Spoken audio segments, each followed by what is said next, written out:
It's a blue morning show where the vibes are flowing, so fresh, so dope. Everything's about Chelsea, feel like pride. We're repping our team, standing side by side. Win or lose, we carry that blue. Talk Chelsea, see Chelsea, it's all true. All them a cheer, them a cheer. Cheer, cheer, cheer, loud, loud, loud, no. All them a cheer, them a cheer. Cheer, cheer, cheer, cheer, loud as the crowd.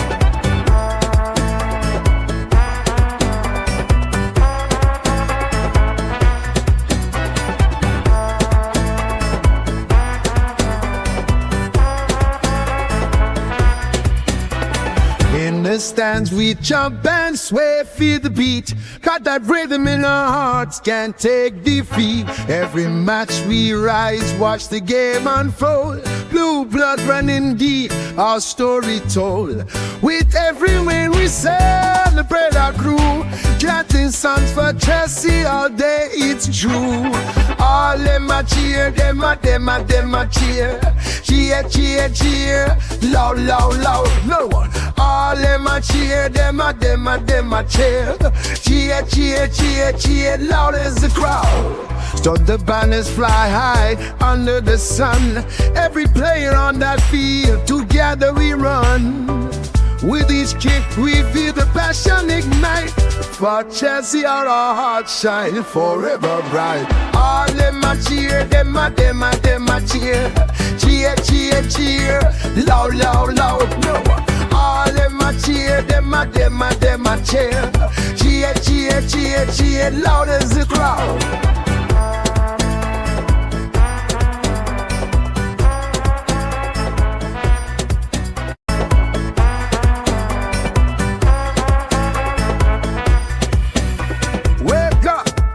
It's a blue morning show where the vibes are flowing, so fresh, so dope. Everything's about Chelsea, feel like pride. We're repping our team, standing side by side. Win or lose, we carry that blue. Talk Chelsea, see Chelsea, it's all true. All them a cheer, them a cheer. Cheer, cheer, cheer, loud, loud, loud, no. All them a cheer, them a cheer. Cheer, cheer, cheer, cheer, loud as the crowd.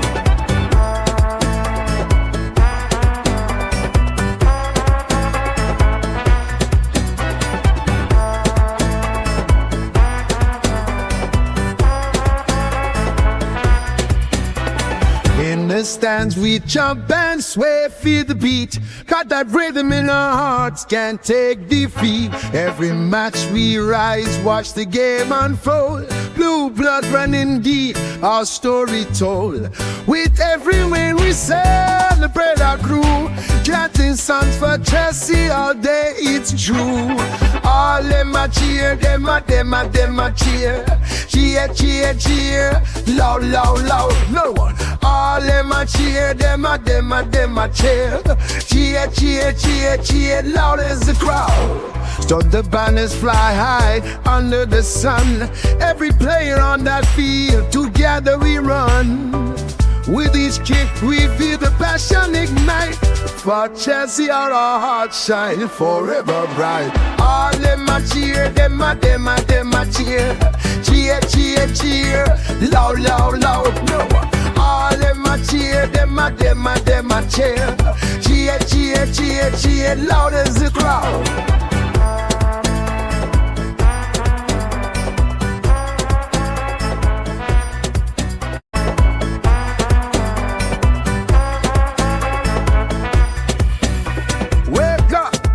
It's a blue morning show where the vibes are flowing, so fresh, so dope.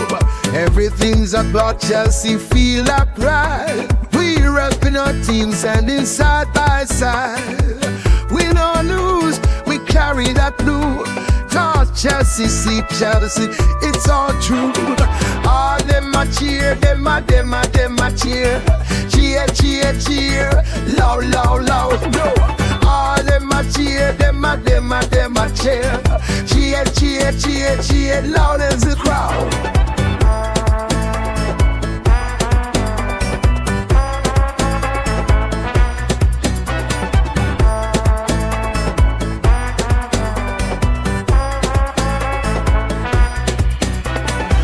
the stands we jump and sway, feel the beat. Got that rhythm in our hearts, can't take defeat. Every match we rise, watch the game unfold. Blue blood running deep, our story told. With every win we celebrate our crew. Chanting songs for Chelsea all day, it's true. All them a cheer, them a cheer. Cheer, cheer, cheer, loud, loud, loud, no one. All them a cheer, them a cheer. Cheer, cheer, cheer, cheer, loud as the crowd. So the banners fly high under the sun. Every player on that field, together we run. With each kick we feel the passion ignite. For Chelsea our hearts shine forever bright. All them a cheer, them a cheer. Cheer, cheer, cheer, loud, loud, loud, no one. All them a cheer, them a cheer. Cheer, cheer, cheer, cheer, loud as the crowd.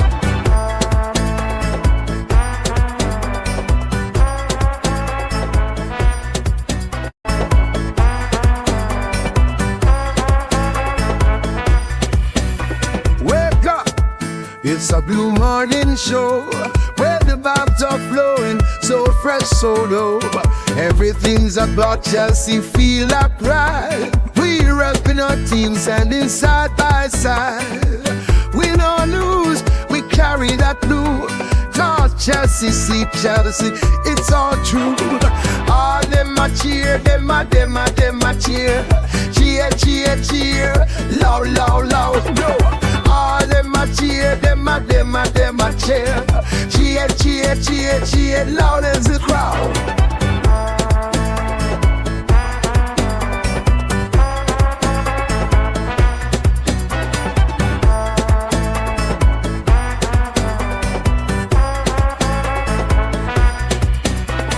In the stands we jump and sway, feel the beat. Got that rhythm in our hearts, can't take defeat. Every match we rise, watch the game unfold. Blue blood running deep, our story told. With every win we celebrate our crew. Chanting songs for Chelsea all day, it's true. All them a cheer, them a cheer. Cheer, cheer, cheer, loud, loud, loud, no one. All them a cheer, them a cheer. Cheer, cheer, cheer, cheer, loud as the crowd. So the banners fly high under the sun. Every player on that field, together we run. With each kick we feel the passion ignite. For Chelsea our hearts shine forever bright. All them a cheer, them a cheer. Cheer, cheer, cheer, loud, loud, loud, no one. All them a cheer, them a cheer. Cheer, cheer, cheer, cheer, loud as the crowd.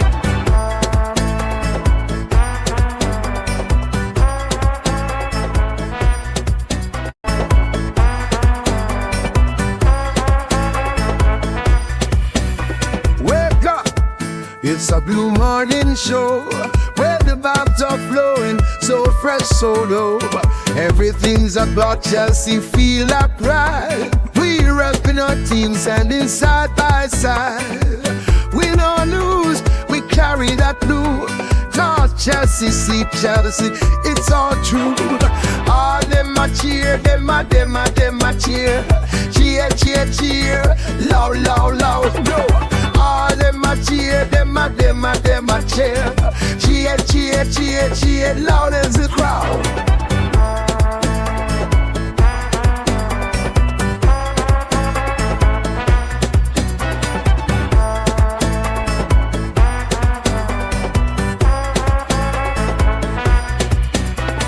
In the stands we jump and sway, feel the beat. Got that rhythm in our hearts, can't take defeat. Every match we rise, watch the game unfold. Blue blood running deep, our story told. With every win we celebrate our crew. Chanting songs for Chelsea all day, it's true. All them a cheer, them a cheer. Cheer, cheer, cheer, loud, loud, loud, no one. All them a cheer, them a cheer. Cheer, cheer, cheer, cheer, loud as the crowd. Till the banners fly high under the sun. Every player on that field, together we run. With each kick we feel the passion ignite. For Chelsea our hearts shine forever bright. All them a cheer, them a cheer. Cheer, cheer, cheer, loud, loud, loud, no. All them a cheer, them a cheer. Cheer, cheer, cheer, cheer, loud as the crowd.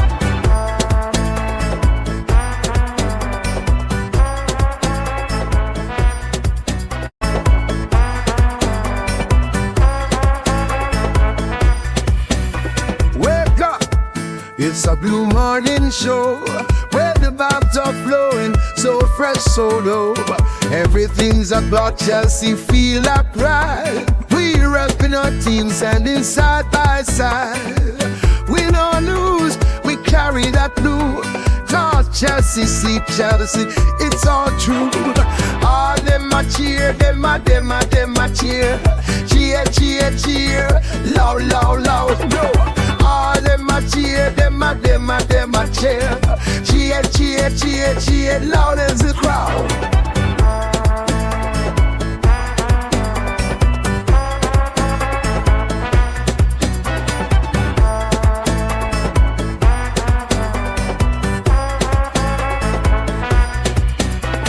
In the stands we jump and sway, feel the beat. Got that rhythm in our hearts, can't take. Yes, good people, big up to all of you. Welcome back to Chelsea Perspective. I do hope you're all doing well. Welcome for another edition of the Blue Morning Show. And for today's edition, we will be discussing Chelsea's home draw against Arsenal, the tabletop in Arsenal. And by the way, before that game, we were in second place. Again, had we won the game, we'd go back to being in the second place. And before that day, the match day proper, we were, I think, in second place still. But it was a good game and we showed spirit and I enjoyed watching that, even though it ended in a draw.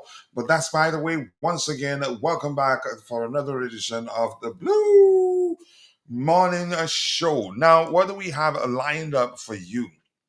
The truth remains that the script writers were busy. They were busy writing Chelsea off, predicting a doom and gloom for Chelsea, predicting that Arsenal are going to mop the stadium carpet with Chelsea. Gal and co were on X and YouTube saying all sorts of nonsense. There are only a few people that gave us a chance. Probably only those that knew that you just cannot script football. It's a game that's played over 90 minutes plus added time. The script writers, once again, they were busy. Maresca returned in red, but it turned into a day that I'm quite sure he'd like to forget. Everything changed after Kaisedo's red card in the 38 minutes, yet 10-man Chelsea dug deep, fought their way to a massive 1-1 draw. It was an excellent game of football. I would have loved the game to continue to be that is played with 11 men each, and I can assure you, had that been the case, that Chelsea could have won that game. It ended 1-1 draw. It was chaos, tension, drama, and we were here to break down every moment, to discuss how things went down on the day. Simple question, a lot of them. Nothing simple about that particular game. But people keep dropping the likes on the stream. The likes do go a long way. As usual, I do hope you're all doing well, and I appreciate those of you that are already in the chat. I cannot thank you enough for the immense growth that we are experiencing. We're getting closer and closer to 30K subscribers. At the moment, we're at 28,658. We're seeing excellent growth in recent days, and I appreciate your all consistency finally paying off, and more importantly, your loyalty to the community. More importantly, big up to you too, Ty, and thank you for informing us. I'll be praying for you, and good luck to you. Hopefully, the procedure will go well, and I hope to see you soon back again creating content. You remember you didn't tell us what sort of procedure it is, but whatever type it is, I wish you good luck. Let's see. Big up everyone. Keep dropping the likes on the stream. The likes do go a long way. The more likes we garner, the more the YouTube algorithm will be triggered and be forced to push the stream to more people who'd be interested in the topics we have lined up. Yes, we do need one more like, and can you be our hero? Yeah, thank you. And this is Fundamental Blue. I like that name. FB. Good morning to you too, and thank you for joining us from the UK. And he says, keep the blue flag flying high. And if you join, you can just proceed your comment with a procedure comment without keep the blue flag flying high, and the AI that's policing the chat will say the rest for you. A lot of people here wishing Ty good luck. All right, as usual, because yeah, not a lot is going on. I think when we're gonna go news hunting as we usually do every day. Definitely, we'll be seeing a lot of commentaries from pundits, former footballers, and the players alike. It was an eventful game. A lot of stuff happened. If you ask some Chelsea fans, they say, ask that Hincapi, yeah, should have been sent off, but the referee didn't. And you see the manager complained and asked why, what's his name, the Tottenham player on the day that committed, you could say, a similar foul, nearly identical. You could say possibly identical foul on a Chelsea player, and was even carded. I can't quite remember, but the manager did reference that event, showing that he wasn't happy that. But he agreed that Caicedo's case, yeah, rightfully a red card, but that particular one that happened the day we played Tottenham should have also been a red card too. But that's by the way we go news hunting without wasting much of your time. Keep dropping the likes on the stream. The likes do go a long way. And we have Angel Panacea Attack says a bad result, but acceptable. We're heading in the right direction. And it was a good performance, a spirited performance. And I wasn't at any time concerned. But here's the thing: I went into again before that game. I knew it was that is most likely that the game will end in a draw, because numbers say, yeah, numbers suggest that most likely the game will end in a draw. But that's not to say there was again the possibility of it ending in one of the teams winning the game did exist. But why I was so sure it was most likely going to end in a draw was the disparity in goals per game. For instance, Arsenal's goals per game, they average 2.02 goals per game, while Chelsea's before that game was around 1.9 or 1.9 something, but not even, I think, at most two. And so there's both, you could say, when you look at them, it's still within the margin of error. So I was certain that it would most likely end in a draw. Okay, Ty says, yeah, it's getting. I'm not sure what those the CABG is done. Okay, it's a procedure to improve blood flow to the heart by using a healthy blood vessel from another part of the body. Okay, good luck with everything, and thank you for letting us know. And as I said, I'll be praying for you, and I believe it will go well. Okay, wish you good luck. Let's see what else we have here. Drake is here. Good morning to you too, Drake. I am so happy for how well our team have been operating lately. At one point, it's bad. We still got, you can say, yeah. Here's the thing. Could have, I wouldn't say, you say, I mean, it'd be correct to say, had it not been for the red card, that we could have actually beaten Arsenal. We were on them. Um, we were on them. Okay, thank you for explaining, Ty. We were on them, had plenty of good opportunities to score at least two goals, but we didn't. You know, Here's the thing. More importantly, just as Angel Panacea Atta said, that we're headed to the right direction. You can say the improvement, the progress, in my opinion, has been immense. We're actually ahead of our schedule, like Maresca has said severally, and you can say the results are there to back that statement up. Honestly, it was a brilliant performance. The energy, we didn't look like we played a few days ago with some level of energy. Actually, we didn't look tired. It just the red card ruined the plan.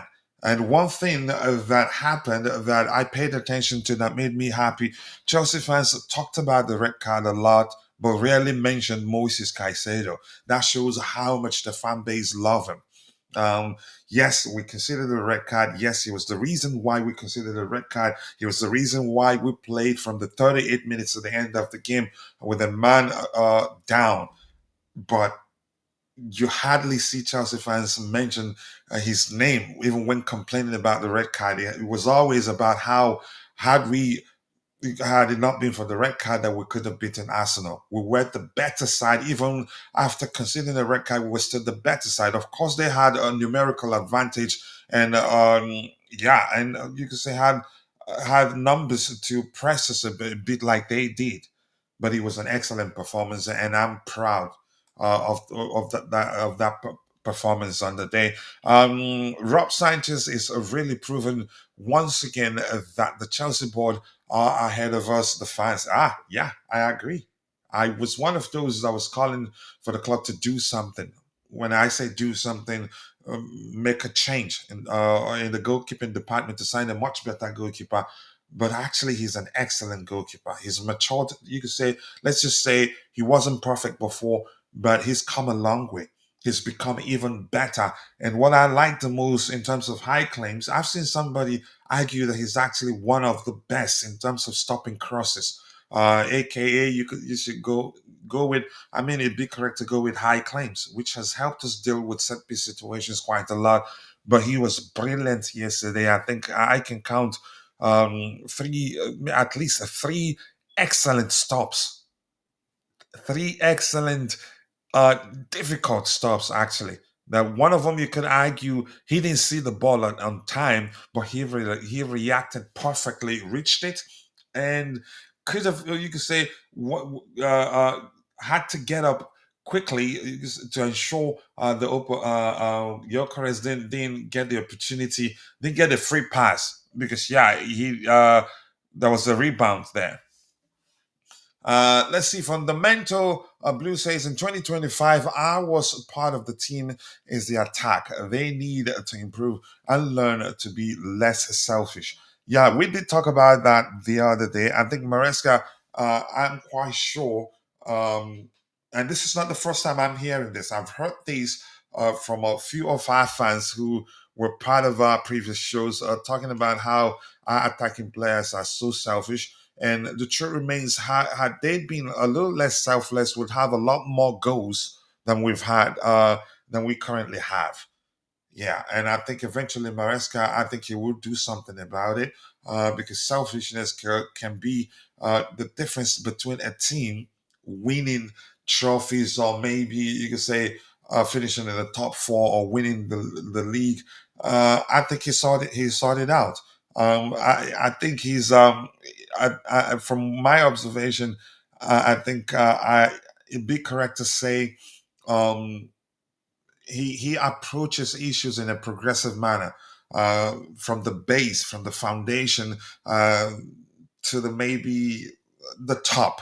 I think eventually he will get to that. Just as the way you say, the way he started solving our defensive issues by um, changing the pairing of the 266 to accommodate more defensive players. Yeah, because yeah, as a team, you're better off if your defensive aspect of the game starts from the attacking area, the midfield area, then the defense before the defensive area, then you'll be all right. So he's an intelligent manager, and I'm happy that he's proven a lot of people wrong. But let's see. And Francis Winter says he's proud of the boys. We all are. It was an excellent performance, and we did talk about how Arsenal content creators were all, you can argue to a certain measure, overconfident that they were certainly going to beat us. They were so sure that, yeah, we're not going to stop them from taking all 3 points. But they were lucky. Uh, what happened. Again, I love the fact that Chelsea fans talked about the event, but hardly ever mentioned um, Moises Caicedo's name. Reflective, and that reflects how much the fan base love him. I think it'd be correct to say, yeah, he was forgiven just the moment it happened. That's it. Yeah, the fans were actually questioning the decision actually to send him off, whether it was accurate or not. And yeah, a few people did ask question what he was thinking, which is natural in the heat of the moment. Such questions were thrown around everywhere, but we moved on quickly because we love him. He's been one of our best players since the start of the season. Um, but that's by the way. Keep dropping the likes on the stream, people. The likes do go a long way. We'll go news hunting, and after that, we'll come back to the match review exercise proper. Hopefully, as I keep you busy with the news items we'll be discussing. More panelists will join so that you can get diversified opinion and not just I alone on the panel. All right, let's see. Let's go news hunting, people. Let's do this. There you go. We actually, by the way, we nailed the lineup, and it was just I and Bobby on the panel. We nailed the lineup. Sanchez between the sticks. I haven't changed it. This our predicted lineup. Yeah, that's what you're looking at on the screen. Two center backs, Chalobah and Fofana. By the way, they're starting to look like they are our most formidable pairing, center back pairing, really. Left back Correa, right back Malo Gusto. We did predict that James will start as one of the two sixes, and Kaisedo, of course, 10 in the 10. That is if we're going by this, what we call the starting structure. We knew it was going to be Enzo Fernandez. Estevao, we knew was going to start. And I did tell Bobby that Pedro Neto would start on the left hand side because if you look at the right hand side, we have a good balance there. Because yeah, traditionally Reece James is a defender, and Gusto is there, and because he's, you could say, operates mainly on the right hand side, I think he'd help protect our defensive line on the right hand side. Now, on the left hand side, we needed somebody like Neto. He has the pace to track back effectively and help. So yeah, we nailed the lineup, and again, once again, it was just I and Bobby on the panel, and we did nail the lineup. Um, Bobby, big up to you, and thank you for finding the time to join the show. I do hope you're doing well. What a performance yesterday. If it wasn't, and I'd say once again, if it wasn't the red card, uh, we could have beaten them. We were on top of them. But you could say it just seemed as if our players, especially the young man in Estevao Willian, as well as he did, he was just a bit nervous. You could say the pressure of the occasion, the size of the occasion, got to him, leading to him, you could say, fluffing or maybe ballooning a chance that it'd be correct to say on this day he'd put away seamlessly. But that's a part of the learning process. Such, you can say, he's experienced it. I think when he gets a chance to play in a derby like this next time, he'd perform much better and not be nervous. Clearly, he was nervous, in my opinion, because I don't see a reason why a player as good as he is would not put away such a good scoring opportunity. What was Kaisedo on? 50 cup. Yeah, And coach, it's but yeah, let's have Bobby. Big up to you. I appreciate you finding the time to join the panel. How are you doing? yeah, I'm good, coach. I really am. Look, there are a number of things to say about yesterday, Mm, but to start with Estevao, this is why these Chelsea fans that I would call are so easily excitable and demanding for starts for every single player, not understanding the meaning of squad depth, not understanding the meaning of allowing a youngster time to develop his game, to fit into the game, and to be protected for drops in form. You know, you hear people saying, oh, Josh Achimpong has to start every game. He has to. No, he doesn't. Josh is Mm. 18 himself, 19, just going on to 19. He needs time to be blooded into big time football, at least a year or two. Same with Estevao. What affected Estevao yesterday wasn't nerves. It was an I mean, that's introduction that's how into I a see it. I full, could be yeah, wrong. yeah, and you're very right to see it that way. You could also be right. But what I feel was his main problem was that it was an introduction into a full-blooded Chelsea Arsenal London derby. The pace, the physicality, everything was frenetic. It's not necessarily a football that he's used to. And so he got taken up into the moment and lost he lost his stride in that he needs sometimes a few seconds or a split second to think about something. In a derby like that, you don't even have that, especially as a striker. So it's good learning. You know, I think Maresca did the right thing by taking him off. I'm not a fan of Garnacho. I don't think I think he would have Garnacho's left him much. on the pitch had it not been for the red card. Well, yeah, he would have. It depends. You know, he changed his tactics, but I think he needed to take him out of the firing line a little bit and bide his time, which is the right thing to do with Estevao. This is his first season in the English Premier League. He's 18 years old. We've got to let him bide his time. Another huge learning from yesterday is this is the youngest team in the Premier League for sure. But injuries have destroyed Chelsea's league standing and league performances for the past 2.5 to nearly 3 seasons. We must keep the likes of Reece James and Wesley Fofana fit. They make an enormous difference to the team performance. Enormous difference. A fit Reece James, look what he's able to do. Play as right back, playing the midfield and dominate. He dominated the midfield on his own in the absence of Caicedo. Yeah, and you could So, say, but in the face of adversity, Chelsea fans were questioning the manager's decision to play him in the midfield. I think you could say well, at the time we did discuss that at length here.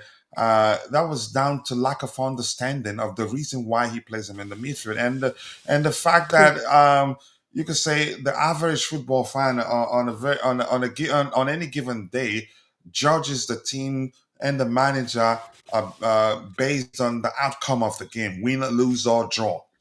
They Coach, don't look I've beyond those watched, three things. Go ahead. I've watched Reece James for nearly 20 years.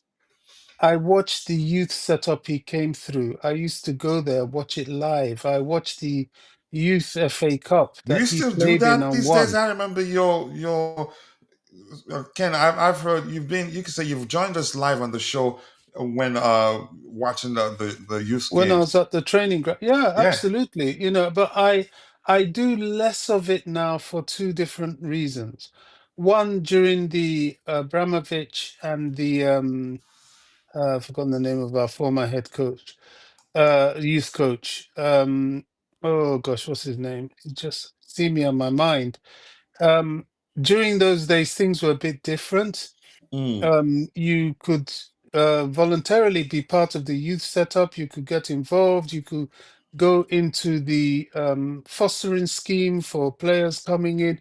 There were so many opportunities for fans, hardcore fans like myself, to be involved. And if nothing else, you go and watch the matches. You pay, you watch the games, or you pay, you watch training. So I've seen this guy. Reece James can play. He played in midfield. When he went out on loan for Chelsea, especially at Reading, he was a midfielder. So midfield football is not new to him. Um. He played the entirety of a particular season for Wigan on loan, Yeah. and was Yeah. scoring goals from midfield. Actually, From that's that yeah. season. Yeah. It's not new to him. You know, he's Mhm. played in attack in the youth setup. He said he hasn't, but it's not true. He's played in defense also. He's been a utility player. That's Reece James right from the beginning. I watched people like Reece very closely. People like there was another defender we had, a Dutch boy. I can't believe he didn't really break through. But you know, several of these boys that were in the youth setup then, and Reece is a magnificent player. He's a player that, if he stays fit, we are so blessed to have, and we have to protect him. I fully do not expect him to play against Leeds on Wednesday. He should not be put in that firing line. This thing that people like Tuchel do when you get a good player, you flog him and play him week in, week out because you have no alternatives. That is the purpose of of squad depth. Another thing I learned, or we also learned, apart from maintaining the fitness of people like Reece and Wesley Fofana, who absolutely makes a difference to the defense. Um, Chalobah, yeah, he's good, but you know, these two guys are massive for Chelsea in terms of us going forward. Another thing we should take from is, with them fit, we are capable of mounting a challenge in all competitions, including the Premier League, with them fit.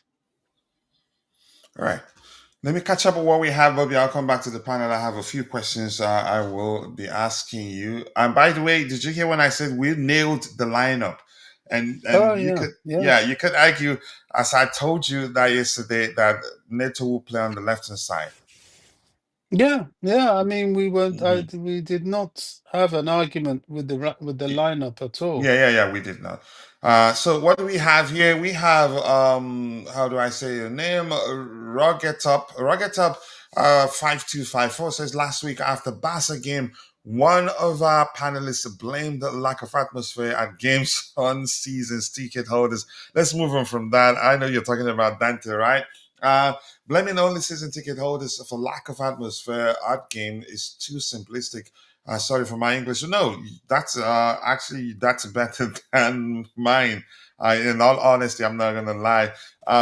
Is Yeah, Dante here? I would love to send him a ticket to come to the bridge, because I think very often he has a misconception as to what is going on with the Chelsea fan base at Stamford Bridge. I think what he thinks is happening is very, very, very different to what the fan base actually do and are about at the bridge. I think Um, maybe it's trying. I think that the gentleman in the chat there, maybe I don't know. Because yeah, I might have to listen yeah. to what I think Dante has to say and he compare. gets But his opinions from mhm. social media, and social media crowd, and what they say is very different to No, what he happens has at he the used to bridge. go to games himself, Bobby. Well, then, if he Yeah, so did, it's a matter of then opinion and a matter of it's not. you could say us agreeing or disagreeing. It doesn't know, but let's see. Stephen, is it Nolude? I don't know, or Lude, I'm not sure. Kaisedo needs to be cautioned. His yellow card and red card is becoming alarming. He doesn't actually. This is That was no. his first red card. Yeah, that was a straight red, and he knew he was in trouble, which was why he stayed on the carpet. But and Yeah. the referee actually moved on. It was the VAR guys that called him and didn't do the same for Hincapi, who clearly one was an elbow, the other one was a clear headbutt. I don't know how he finished that game. Arsenal, they were Mm. lucky. Honestly, it was a lucky day for them because honestly, we deserve to win that game. But I'll take a point. I think we proved the point yesterday. We'll get to the match review exercise Did you proper. see Chalobah's face? Yeah, I mean, that's what I'm saying. how? Yeah, it was a clear elbow. Yeah. If that wasn't with intent, I don't think it'd be strong enough to lead to his first swelling as it did. But Yeah. because it was with intent. First, it was a headbutt, which was clear, but they didn't Against do João that. Pedro. Yeah. Yeah. Yeah, so I'm not He sure, but it's all good. I think the measure of, you can say, amount of hate we're getting, it's reflective of the fact that we're actually getting back to where we used to be, because that's when we start getting a lot of hate from rival fans, pundits alike, and everybody. I don't think Maresca. Uh, okay, removed took off Estevao because of the pressure. I think he brought on Garnacho. No, I didn't say he took him off because of the pressure. The red card led to him needing to make changes. He needed a much pacier player on the side, and you can say to extent he worked. Arsenal were concerned because they know Garnacho is one of the quickest players in the Premier League, if you get the point. Give me a second here. So, no, he didn't take him off because of the pressure. No, I didn't say pressure. Nervousness is something even the best feel. And especially with a 19-year-old, I believe he was a bit nervous. Honestly, he wasn't as calm as usual. In my opinion, I think he brought in Garnacho. Yeah, I agree with that aspect, but I didn't at any point say he took off Estevao because of he was nervous. No, or because of pressure. No, I don't think so. I think he brought on Garnacho and Neto on the break. Yes, we need to keep James on Fofana fit. Fofana, my goodness. Uh, Again, when we signed him, before we signed the check, just you can say for reference purposes, I don't think it works that way. Um, but you get the point. We knew he has the potential to be one of the best centre backs in world football, and we took the risk, even though it'd be easy to walk away. If you look at his injury record, all changed at the time. We did discuss it at length during one of the shows, that particular transfer window. All changed one after the other, one after the other. Only we didn't blame him for two. One, he was out with COVID. The other one, a broken leg. But boy, I think he actually arguably one of our best centre backs. And the more he plays, the better he looks, the more polished he'd become. Because I was concerned when he returned from injury that he still did again looked a bit raw, which makes sense because he hadn't been playing, because injuries kept him out. Because you have to be playing to continue developing and eventually become more polished. But I think he's actually getting there quicker than I had expected. But I'm happy. Hopefully, we've figured out a way to keep him fit, just like we did for Reece James, and the manager loves him. Chalobah proven a lot of people wrong. Yeah, and and one thing I have to say that that needed to be said, in my opinion, is that he's a big game player. Chalobah looks like the bigger the occasion, the better he performs. Yeah. Let's see. What else do we have here? Arsenal are really nothing too special, and I believe Chelsea can hang with them until the end of the season. Our pundits are already saying we don't look like we're going anywhere from that top four, but I don't want to get into that debate right now. Here's the thing: when I watched Arsenal versus Sunderland, I told people they're not all that. They're not. From what I experienced on that day, they're not all that, honestly. But they're a very good side, nonetheless. We win the game. Had it not been for the red card, chances are we could have beaten them, actually. The James family are really gifted. His sister is also an excellent footballer. Yep. I know. So Bobby, where are the questions? Okay. Where are the questions? Um, okay, Bobby, let me ask you this. In your opinion, for me, I'd say this feels like a victory. Why? Because nobody gave us a chance before the game. I remember even, is it Paul Mason? Is that how you say his last name? You there, Bobby? Is it Paul Mason? yeah. Yeah, I was trying to interject and say that, Chelsea won't be going anywhere so long as we stay fit. More If you importantly, look, people have such short memories. If you look at the past two seasons, it was injury that gave us problems. Last season, we were second in the table until we were hit by injuries to both strikers and various other parts of the field, including Reece James and Wesley Fofana. We I think lost it's so important many to also players. say, if you don't mind, Bobby, just quickly, last season and the season before, it was injuries and also you can say It was a new managers who squad. aren't up to the task.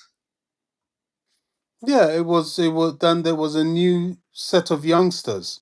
Mhm. So all those things were mitigating factors. Yep. This season, if particularly James and Fafana remain fit, it's going to be an entirely different ball game in all competitions. Because as you said, with each game they're getting better and better because their match fitness is improving. But we must keep them physically fit to express that. Because when they go down, the team goes down. They are the linchpins. Every team has those players. Look at Arsenal's two centre backs.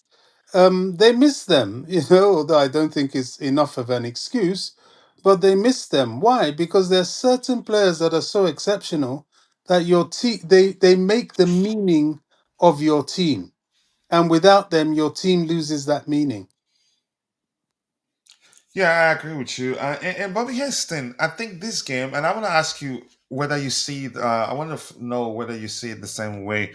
Um, I think this feels like a win. The fact that we had to play from the 38 minutes to the end of the game with 10 men and still was looking. We actually scored after conceding a red and created a few good other, again, a few more good opportunities. I'd say it feels like a win. Had it not been for the red, that's when you look at it and say, yeah, a draw feels like a loss. But in this case, a draw feels like a win.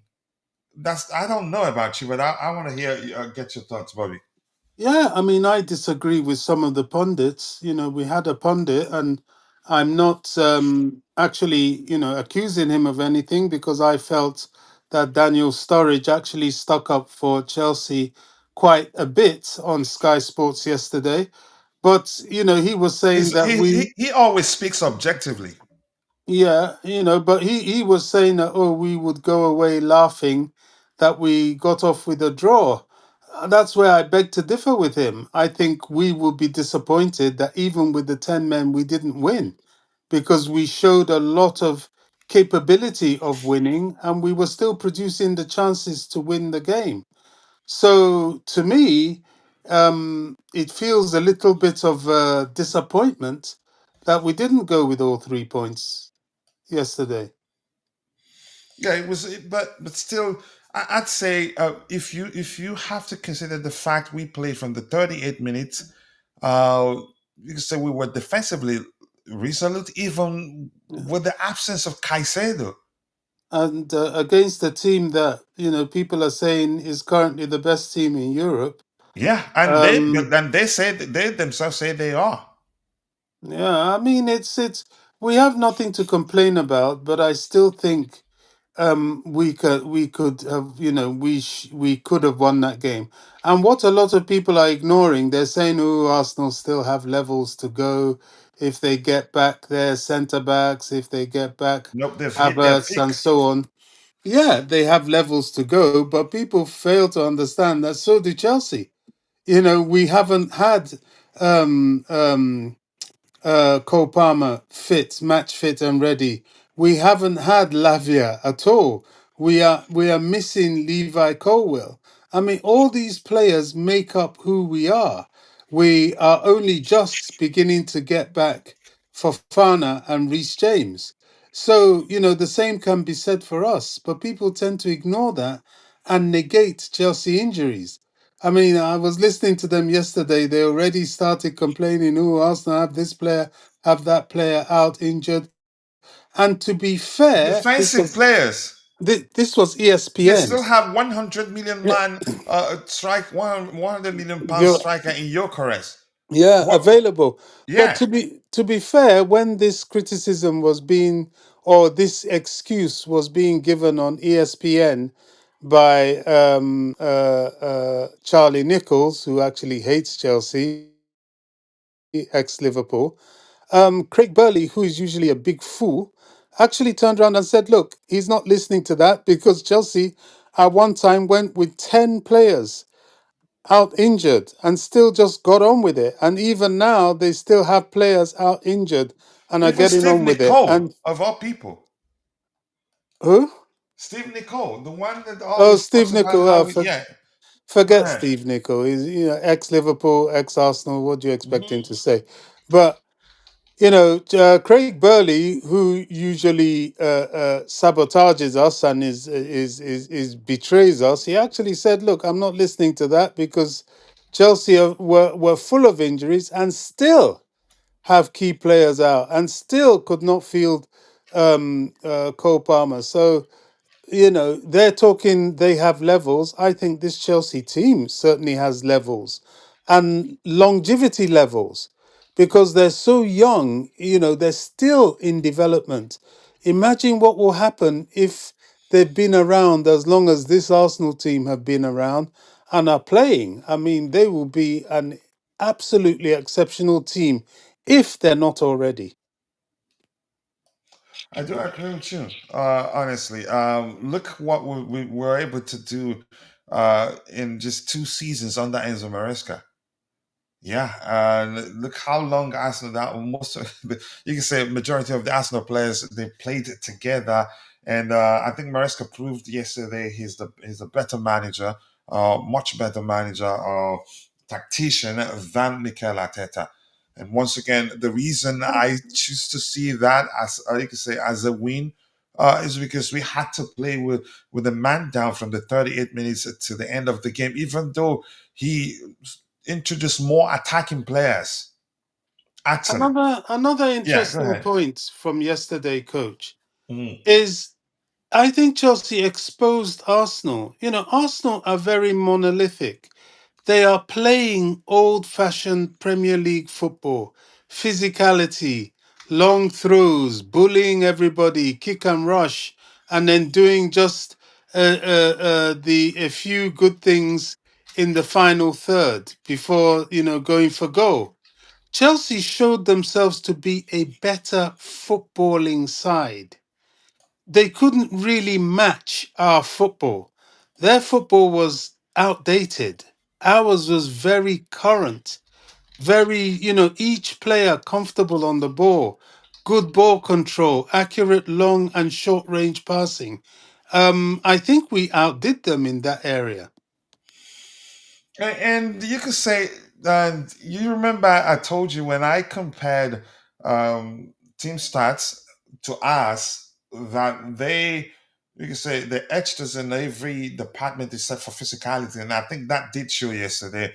And something I want us to talk about quickly, but I'm going to catch up with what we have in the chat, and I'll Well, come I, back to I the. sent a message to you about the snake oil salesman that gave you that stats about physicality. Are you kidding me? Look at the size of those Arsenal No, no, no. players. You tell It's me. not. It's out there. I didn't just make it up. I I'm know. I serious. don't think you No, no, no. did, but I'm But Bobby, saying listen. That's why you remember you didn't believe it. I know you didn't believe it, but it's not. that's why it's important to always have eye test and numbers. They both Yeah, complement each other. Going with yeah. one alone will always you could say skew your you That, could say your that was perspective that was pure. on the matter. Go ahead. That was a pure propaganda stat. No, no, no, It's it's not real. not. It's not from Arsenal side or Chelsea side. It's data envy that we've been using. It's based on existing data. And it was believable because, yeah, they etched us in every department except for physicality, probably down to the way we apply ourselves. And you can Well, argue that's also a factor that has led to us, you can say, conceding the amount of red cards we've conceded since the start of the season. But go ahead. Well, it's like, was it last season or the season before, saying that yes, Chelsea's team was the youngest in the Premier League, but their average age, I think, was given as 23.2, which was like point 3 below the next team. Whereas in reality, the average age was actually about 21 point something, but it became 23 point something because of Thiago Silva. So one thing can skew the data incorrectly. So they've probably got one skewed data and tried to make out that there is a marginal physicality difference between Arsenal and Chelsea, which is absolutely not true. Yeah. Look, All it right. doesn't matter, but the optics will tell you totally differently. Yeah, I do understand. Give me one moment here. Let me see. And Mad one says, "Yeah, I told you Arsenal would not dismantle us. I expect them to dismantle us. But I was certain it was going to end in a draw. But also did say that there's a chance it breaks in favor of one of the teams." Because yeah, the goals per game, more importantly, for both teams, the disparity in goals per game, average goals per game, you say is within the margin of error. It was Arsenal that struggled from the start of the game, even after we went down a man. Uh, they still struggled. Yeah, so I agree with you. What else do we have here? Keep dropping the likes on the stream, people. The likes do go a long way. Let's see. Ganacho was brought on for helping out the defense, and also he has the pace. Yeah, Estevao is a pure talisman going forward and can create magic on his own. But this game needed more defending. I agree with you. So good observation there, Khan. But Khan, thank you for joining. Let's see what else we have here. Arsenal were not better. They were never. I didn't say. Nobody on the panel here said that we were the better side on the day. A lot of people said that, but the Coach, main point is that nobody gave us a chance. Go ahead, Bobby. I want to take issue with this Garnacho helping out the defense. I don't like Garnacho. He's yet to impress me, offensively and defensively. If he was so good at helping out the defense, that cross that Saka was able to make for Arsenal's equalizing goal would not have happened because he was meant to be the main person really tracking back to double up on Saka to prevent that cross coming in. But because of his absence, one of our centre backs who would have been in place to block the header from Arsenal's midfielder had to go out left, and there was the gap, and we were already a man down, so the extra man was with Arsenal. So no, I don't see what he does. I mean, sometimes you see him trying to support Cucurella defensively, but it's not enough for me. It's his presence is not seen. I think we need a lot more from him before All I'm right. convinced. Here's the thing. I think he's done well enough. I think actually he's done better than a lot of people had expected he'd be doing by now. But maybe because yeah, he still needs to do a lot more to convince you. For me, I don't need any more convincing. I think he's done well. But here's the thing, something I want us to talk about, Bobby. Um, Jamie Carragher did talk about how the comparison between Declan Rice and Moses Caicedo got to Moses Caicedo, and I think it's a believable argument. And here's why I believe I say it's a believable argument. Rice did say something with regards to the comparison between him and Moses Caicedo, which means they're paying attention to what's going on. Caicedo also did say something that suggests, yeah, that means that definitely he's seen, again, he's paying attention to what people are saying. You could argue there's a possibility that, yeah, that comparison might have led to him, overdoing it. Because even before that card, I was concerned that he was going to get at least a yellow card. There was a blatant shoving from him on two occasions before that tackle. Mm. You can say I I know it happened in the moment, mm, but he didn't look. He was able to. what's the more accurate language to use here to get my point across effectively? He did come across as not being, I guess, wasn't settled. There are things Yeah, he did. He was doing well, but wasn't settled. Did come across a bit. You can say he was overdoing it, and I was concerned he was going to get a yellow card. But yeah, he turned. He got a straight red. But let's hear you. I think I agree with Kara on that one. I have to agree. There's social media is a very powerful tool, coach. You would be surprised at at certain I know for a fact there are certain high profile people that have watched your program, if they haven't watched it from beginning to end, but watched a huge amount of it. So what we even say on these panels gets to places. Not to mention when you have large numbers of people from mainstream media and beyond talking about a comparison between Caicedo and Declan Rice. I believe it did get to him. We forget Caicedo himself is a very, very young man. How old is he? What, 23? If that. He's a young man. And I think he was playing as if he had something to prove, like he needed That's to I think prove that's the most himself. accurate way to phrase it. He was playing as if he had something to prove, Yeah, as if he needed leading to prove. leading to him. You can say not being able to curtail his emotions. Yeah, Go ahead. making rash challenges and so on. And Exactly. he is human. And if you notice, that's partly why Maresca wasn't that enamored by his red card. He could see what Maresca said was, look, this was a very sort of blood and thunder um, um, derby, London derby, and it got to some of the players.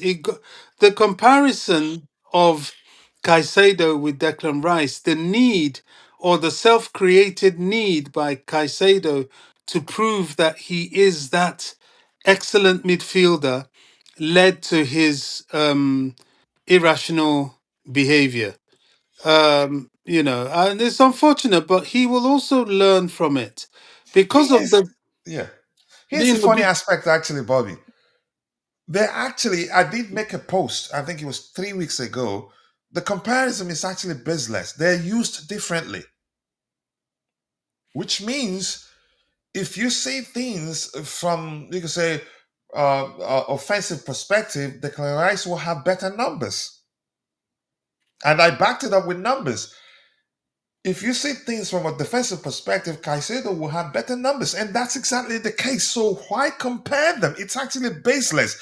Even Declan Rice himself did mention that when he talked about the comparison between the two of them, that even he voted for Kaisedo. Coach, when you are a standout football player on the world stage, as it were, you're going to be compared with other standout players in your position. Look at the comparison they were making between Estevao and Yamin Yamal. Two children, really, 18-year-old boys. You turned an entire football match into a battle between the two of them. You have to get used to these things if you're a high profile, high caliber player.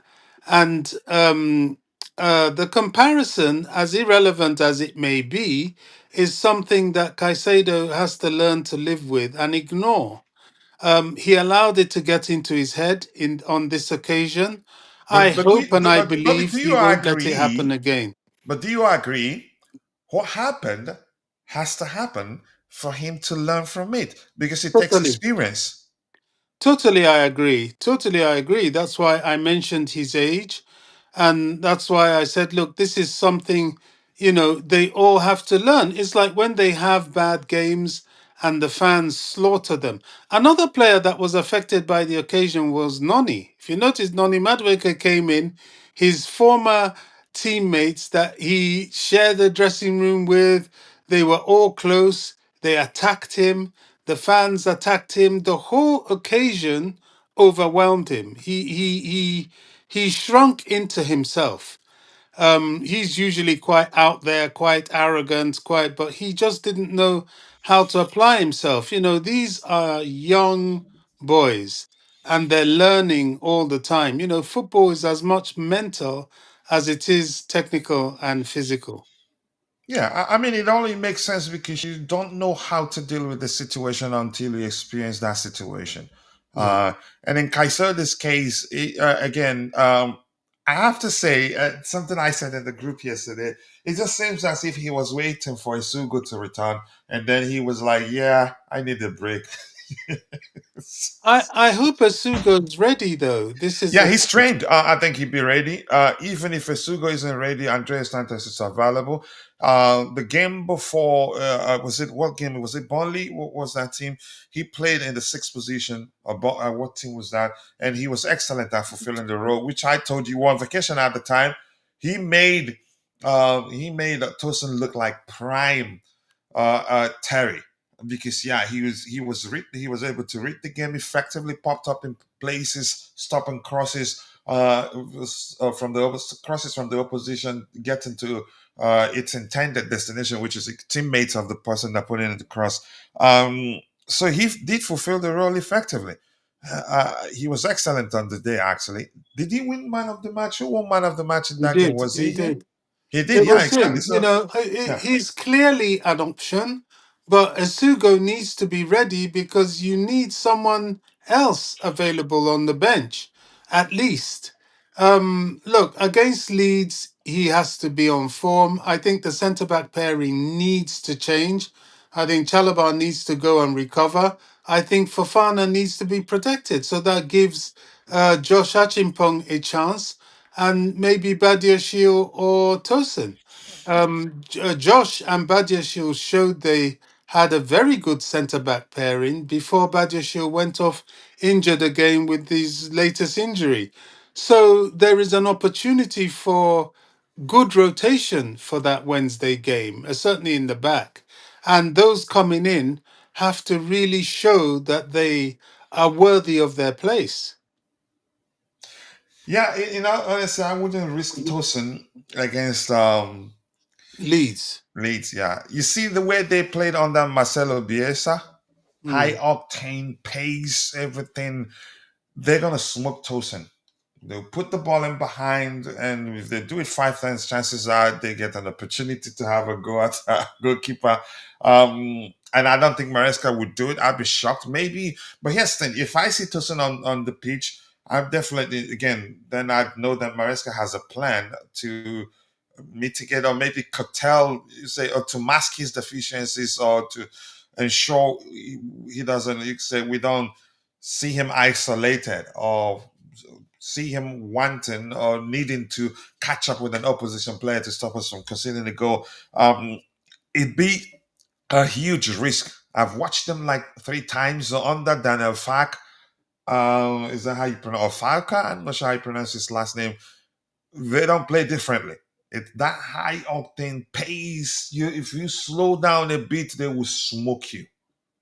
Honestly, I personally wouldn't make sense to start him on the day, but let's see what happens. Happy day exhibit. Nice to see you here. And Jay saying the sad thing is Kaisedo was our best player before. Yeah, he was. Yeah. He was. And I don't know, but he really was our best player. Lots of figures say he did very, very well. But before the red card, the signs were there. There was a blunted shove from him in the middle of the pitch, one on the line on the right hand side.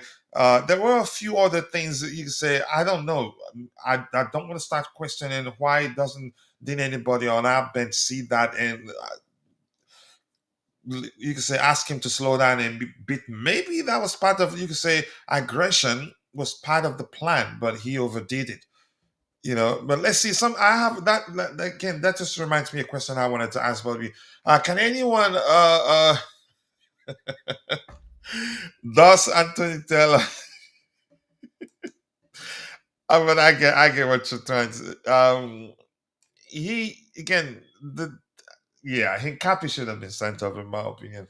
Bobby, here's something I want to ask you. You say the number of red cards we've considered this season is concerning. I don't know. Do you think is the way we apply ourselves. You could say the what's the language I'm looking for? The intent to be maybe physical has led to us not knowing, because yeah, we have young inexperienced players who don't know um how to do that measurably, maybe in a manner that won't lead to us consider. You can say, let me just generalize here. Approach might well be the reason why we've considered up to 6 red cards in one season. Maybe you could say the demand from our manager to be, you could say, to assert ourselves in an aggressive manner. Your thoughts, Bobby? I think it's a cocktail of a number of things, boiling down to one common denominator: age, experience, and time. These there some of the red cards have been out of just stupid bozo moments. Some, well, one or two were not particularly that justified, and the rest was just over exuberance. There's one for a second yellow after a first yellow of petulance, which is ridiculous. Talking of Malogustos. So, it's a cocktail of a lot of things, which shows these are very young, developing players. Is it an excuse? No, it has to be addressed because if it affects us. But is it something that will happen due to their age? Yes, it's like Estevao. He had an excellent game against Barcelona. Then suddenly he meets up with a totally different type of football against Arsenal, and he's not looking so good. Does it mean he's not an excellent player? No, he certainly is. It's just the adaptation. He has not yet had that experience. That was his first experience. What is this? He's been in the Premier League how many months? 3 months or so? So, ever. His first taste of European football is the blood and thunder of the Premier League. So, it's time that will address the whole thing. The red card situation, the manager has to really discuss with the team. Unfortunately, he's not in a great position because he himself has had a red card. But he has to find a way to not absolve his error and to address the team and tell them, look, we can't keep this going. If we want to succeed this season, we're doing ourselves down. So I think with time it'll get better. People point to the problem Arsenal had with it and so on. Although I don't take my lead from Arsenal, but you know what I'm saying. It's a development thing. Yeah, we have Dante, the captain of the community in Constantine, then two on the panel. Dante, big up to you for finding the time to be part of the conversation. I'm not sure how long I'm going to be available here because, yeah, my wife is not at home. I have to, you say, yeah, go wake up the boys and help them get ready for school. My wife is working on call at the hospital. But that's, by the way, Dante, let me ask you this question. Is to bring you into the deep end immediately. I think 6 red cards in total this season. Is it up to 6? Is it Yeah, is I it think up so. to Yeah, yeah. up to 6? Okay. Do you think, and I think to a certain measure, it's a factor. Our overall approach, or maybe the intent to be aggressive, and we have a very young squad, very inexperienced squad. I think that's a more accurate language to use there, because there are young players who are very experienced. We have a very inexperienced squad that doesn't know how to be aggressive in moderation, or maybe they just overdo it. I could be wrong, but I think that's a factor too. We just don't know how to do things in moderation. The lapse of red card, if you look at it, you'd say, yeah, didn't even nothing. It was so obvious that nobody would question him being sent off. Um, I want to get your thoughts on that. Is the approach a factor, or maybe the need to assert ourselves in an aggressive manner, and you say, and the inexperienced squads don't know how to do it? James, he can be aggressive, but he hardly ever gets carded. Probably because, yeah, he's one of the most experienced players there. But let's hear you, Dante. Yeah, big up, coach. Big up to you And too. Bobby. Yeah, big up, Dante. Good holiday, Bobby. Yeah, it was. It was really good. Total social media ban by the wife, but in a way, it was good to just switch off. That's good. Yeah, coach. Yeah, look, it's a bit of both. I think Enzo Maresca also would be telling them to be a bit more aggressive. When he was playing as well, he was that type of player that lived a little bit on the edge. The way he played as well, he would, he's got plenty of yellow cards and he's got red cards in his career as well. He was a bit of a hothead as well himself. You can see him on the sideline. Sometimes he gets a yellow here and there. Got sent off as well. Uh, you know, basically lives in the moment with the team. He's almost playing on that sideline and can go a little bit over the edge sometime, getting yellow cards, yelling at the referees, protecting his players. So, yeah, look, I think it's a bit of Maresca also just the way he is, and also the way that he wants them to play to be a bit more assertive. And then obviously the youth, the experience of some of the players. Youthful exuberance, is that how you Yeah, pronounce it? they don't know how to quite handle that properly yet. I mean, some are deserve some of those red cards, some were a bit iffy. So uh, it is a little bit of a problem, I think, definitely now because there's too many. I mean, Kaisedo, he plays that way anyway. I mean, he's got experience. He should know to read a game, especially in that type of game with that referee. There was already 4 or 5 yellow cards before that. He should know that already, read the game, how that game is. Don't be over aggressive, over assertive, because you'll get a yellow card pretty quick. And if not, if you're a bit over the top, you'll get a red card in that game. So he should know much better. That's why probably I was a bit more disappointed with him getting that red card. Just read the game, the referee. You should know you're going to get sent off if you get it wrong a little bit in this game, especially, you're going to get sent off with that referee.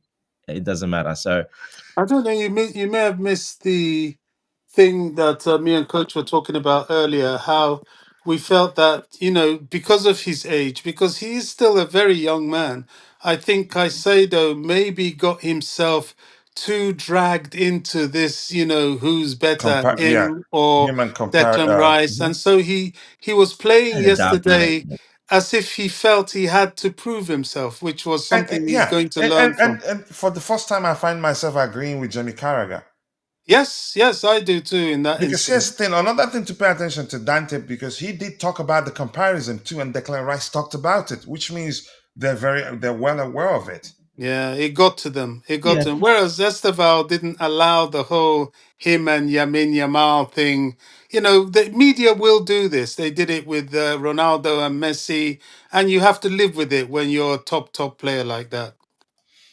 Go ahead, Dante. yeah, I think that was a bit to do. I mean, he's played against him before and done well, so they played against before. But yeah, might have. I think just the whole derby, the whole that matchup. It was everywhere on social media and everywhere on the big channels and on TV everywhere. So yeah, of course. But yeah, definitely that had a little part in it as well. But I mean, that's how he normally plays. Let's not forget that's how he normally plays anyway. He plays on the edge. He plays rough. He goes in for challenges. He's gotten many challenges wrong, but he keeps him lower where, he's going to hit that foot. He's going to hit him on the foot, stand on the foot, and it's not a red card. It's, just a yellow card. So, yeah, probably a little bit disappointed that he went with that excessive force as well. He went a bit too hard in. I saw some on X I think comparing. he knew that he was in trouble, which is why Oh, he yeah, he stayed knew. on the That's why he carpet went down pretending he injured. was hurt. When a player knows they're going to get sent off, they usually that's a very, very common thing to go down yourself injured to try to, not make it That look as dilutes bad. the So, situation, maybe. yeah. So, look, Forgetting these days, there's always VAR to find you that's out. the problem. Yeah, Yes, It you was I can't get agree. away with embarrassing, it. but Mhm. it was. That's built I into him, though. That's built into him. In South America, that's built automatically. He's going to do that. So, unfortunately, with VAR, But that was that's funny, really. I saw it, and I Yeah, knew it that, was. yeah, he's gone. Especially after the VAR started again, speaking to the referee. That was when I knew he was gone, because Yeah, yeah, it was clear. it's the way he went. like I was just going to say, like they showed the reap against Tottenham where it was a similar challenge and the player didn't get sent off for Tottenham. I'm not sure if you saw that comparison, Yeah, but that Maresca did there. mention, reference that too. Yeah, That but the was player very was there in true. that instance. Caicedo came from a distance at speed with excessive force. He came in very hard for that. So there is a difference. I think there's definitely a red card because he came in so hard with that foot up high over the ball. The ball went a bit to the side, but he came from up high over the ball and got him on top of the ankle. Then kind of went down on the full. And didn't even That touch the excessive ball. force, that's always going to get you sent off. Yeah. So he just came in way too hard, too pumped up. And that's where I go back to reading the game. You're going to, read the game. We're completely dominating them. We're cooking them. They're sitting back. In the moment, I think even Arsenal players there were a lot of fouls. Yeah, but they're just fouls, coach. Yellows, fouls. Big difference than coming in with that excessive force and putting yourself in that situation. Like I said, read the game, read the referee. There were so many fouls, easy yellows, left, right, and center, because that's how the referees are officiating that game. Well, you're just giving him an excuse. You're coming in. Exactly. So you don't do that. That's why I was disappointed in him. Read the A game. lot of people were saying, that even when the red yellows were flying around, the people were saying, a red card will happen soon. I mean, to be fair to Anthony Taylor, I don't like him. I think he really got it wrong with the Hancapi situation and the elbow in the face of Chalobah and the headbutt on João Pedro. However, in the beginning of the game, he The rest is good. tried not to show cards, but the players left him no choice. He had to, because if he didn't, it would have been worse than the battle at the bridge with Spurs. It was going that way. Yeah. So he had to start showing cards. And, Dante's right. I think Kaisedo, I forgive him because of his age and level of relative experience, but he needs to learn from this one. He Here's the thing. shouldn't. I think Chelsea fans moved on, actually. Yeah. People were talking about us playing with a man down and rarely mentioned his name. I think they're not going to blame him too much. And also, more importantly, we didn't lose. People were mentioning whether some were actually questioning whether he deserved the red. I'm one of those that think he definitely deserves the red. Some were just mentioning how good we played with 10 men and we're still the better side. Rarely mentioned his name. That shows how much the fan base love him. I think he will be forgiven quickly. But the reason we're talking about this, I think he's going to learn from it. And as I've said before, I am diehard Chelsea to the point of extreme bias, but I can see that he deserved the red for that one. He does. We can't hide from. We cannot hide it. But the one thing, what I was saying is this. Again, this maybe needed to happen, or maybe definitely needed to happen. That's how you gain experience. If you don't experience this, you wouldn't know how to avoid it next time. For me, Oh, sorry. Yeah, I'm just trying to just add to that. Definitely forgiven. He's a top player. He's earned us many points and performances, man of the match. Exactly. He's been one of the main reasons we've got a lot of points in the way we're playing. He's one of those main reasons. He's definitely forgiven. The problem is 3 games now he's going to be missing. So it just depends how those go as well. I think that's people might start discussing his absence if we struggle in his absence. Exactly. That's the only thing. If we do fine, that's an excellent point, actually. Yeah. If we do fine, we're good, no problem. But if we miss him in that central midfield and we say lose points because of that, well then, especially multiple games, then that's a problem. Yeah, then that's not good at all. I think his absence, you could say, will and thank goodness for the return of Isugo. The fact that he trained with the rest of the players. Yeah, exactly. So I know the next game probably will be Andreas Sanchez, but I would have loved Kaisedo against Leeds United because he's more mobile. Yeah. Than Sanchez. I'm not saying Sanchez is. I think Sanchez will do well enough against. He will, but I'm talking about the way the opposition play. High octane football. no space, one beat. Yeah, Leeds, as very you remember, I high mentioned they tempo, still play the way they played under Marcelo Bielsa. It is like this. Pop, pop, pop, pop, pop, pop, pop, pop, pop. high octane. Yeah. No, which was I hope Tosin doesn't start, but if he starts, but go ahead. What you were saying, Bobby. I wanted to ask Dante No, what it he was thinks. actually Dante talking. We interrupted him, to be honest, Oh, because of Dante, the go ahead. Caicedo That's fine. situation. No, that's fine. Go ahead, coach. What do you want Okay, to ask? Hincapi. It, it, um, Go ahead. Sorry, I was just going to say, look, Esugo, this is his chance now. I think, he's shown he can do the Caicedo role and actually be a Caicedo total mimic.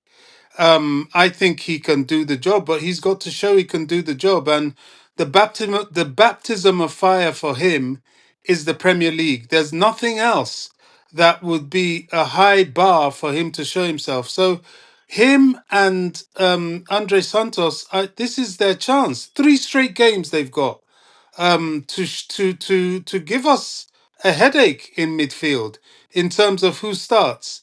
And I wish them luck. I really do. I think the Leeds game is a magnificent opportunity because that high tempo, fast paced, youth filled energy game is their platform. It really is. Yeah. There's no excuse. Sorry. I think Isugo, in terms of physicality, he can match Caicedo. I want to see how his ability to read the game from a defensive perspective, and his passing range, I'm not too sure about, but he's capable of unsettling opposition players on his day. He has that, you can say, positive, if there's anything like that, positive erratic approach on you, no space, like just Kukurea does. He can do that. But let me catch up here. I'll come back to Dante. Let's get his opinion. I think I have just a few minutes. I can spare more 10 minutes to find out whether he thinks Hincapi should have finished the game. I think he didn't deserve to finish the game, in my opinion. Big up to you two. Happy with the tie. The officiating was criminal. Nice to see you, AB. Now, and also made a shout out to Bob Sanchez. He's not that bad. Right now, saying not bad, which means you don't trust him still. I trust him No, 100%. Sanchez has He redeemed was himself. excellent. No, he's redeemed himself. Yeah. Consistently Yeah. good. It's not like it's a one off. He has really been, at this current moment in time, Rob Sanchez is probably about the best goalkeeper in the Premier League at Yeah. this moment. Even Dante was questioning why we didn't select him. Over why we selected Raya over him. It was a matter of trust, and a lot of people that did selected Raya over him was a matter of trust. Not, but numbers show he's actually better than Raya. High claims and all that. Um, but yeah, nice to see you. Shanks, who says I knew Bozo moment would cost us. I wouldn't call that the Bozo moment, but it's up to you because maybe it's because it's Kaisedo. Kaisedo was over eager. I think that's another way to say it. So were most of our players to boss Arsenal, and it worked well until the red card. But that's a kind of Caicedo's game. Dante did mention that latter part of this particular comment, and the occasion got to him. He overdid it slightly, but he's always been on the edge, like Dante have said already. Only thing for me taking Estevao off is because he didn't defend so good. He's more of an attacker. Yeah, talisman, as somebody did mention. Petrus Klassen, thank you for joining. Dante, your thoughts? Hincapi, for me, deserved to leave the pitch before the end of the game, in my opinion. As in 2 yellows, or you're talking about a straight red? Second yellow. You could say that elbow one, it depends on, maybe you can argue there was one that it was clear. The headbutt one looks like you could see he was actually looking at the head of the person. He wasn't looking at the ball. One of the two incidents, he wasn't looking at the ball, but at the person, you could argue he wants to harm, maybe. Yeah, look, I don't think that was a straight red, the elbow, in my opinion. I just But don't. deserves a second yellow at least, you think?